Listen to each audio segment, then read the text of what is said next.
साथियों, आरबीआई ने एक बहुत बढ़िया डिसीजन लिया है ऐसे सभी लोगों के पक्ष में जो कर्जे कारण परेशान हैं। अब आप कभी भी अपने बैंक में जाकर के अपनी ईएमआई कम करवा सकते हैं, टेन्योर बढ़वा सकते हैं, टेन्योर कम करा सकते हैं, ईएमआई का अमाउंट बढ़ा सकते हैं। जैसे चाहें वैसे आप अपना लोन रिस्ट्रक्चर कर सकते हैं।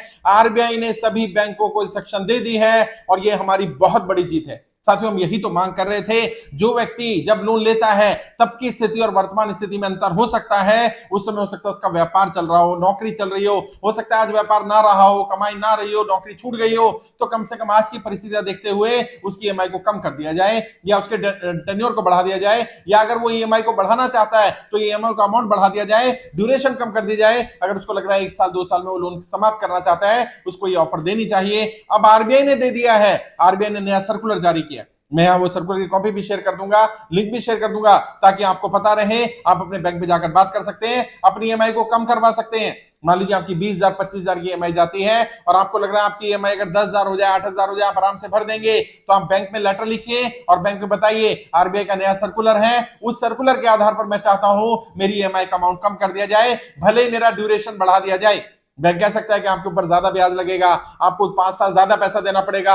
आप उनको बोलिए कोई बात नहीं, मैं 5 साल की वजह 10 साल दे दूंगा, लेकिन मेरी ईएमआई को उतना कर दिया जाए जितना मैं आसानी से भर सकूं। आरबीआई चाहता है कि लोग डिफॉल्ट ना करें और हम जितने भी लोग हमारे साथ जुड़े कर्ज मुक्त भारत अभियान में, आप सबकी जानकारी हम प्रधानमंत्री कार्यालय को भेजते हैं और प्रधानमंत्री कार्यालय वो सारी जानकारी आरबीआई को भेज देता है। और लगातार आप देख रहे होंगे पिछले 1 साल से आरबीआई लगातार अलग अलग सर्कुलर जारी कर रहा है, कर्जदारों के पक्ष में निर्णय ले रहा है और ये हमारी बड़ी जीत है। और हम यही मांग कर रहे थे, या तो बैंक समय दे दे या ईएमआई को कम कर दे, भले ड्यूरेशन बढ़ा दे, भले ही थोड़ा इंटरेस्ट ज्यादा ले ले, लेकिन लोगों को डिफॉल्ट करने से बचाया जाए, लोगों का घर गाड़ी ऑफिस कब्जा ना किया जाए। लोग वाकई परेशान हैं, उनको मदद की जरूरत है और आप ऐसे ही साथ जुड़े रहिए। मेरा पूरा विश्वास है जल्दी वित्त मंत्रालय प्रधानमंत्री कार्यालय निर्णय लेगा, आपका या तो कर्जा माफ करवाएंगे या कम से कम 2 साल का समय दिलाया जाएगा, जिस 2 साल में ना तो ईएमआई भरना होगा, ना इंटरेस्ट भरना होगा, ना पेनल्टी लगेगी, ना सरचार्ज लगेगा।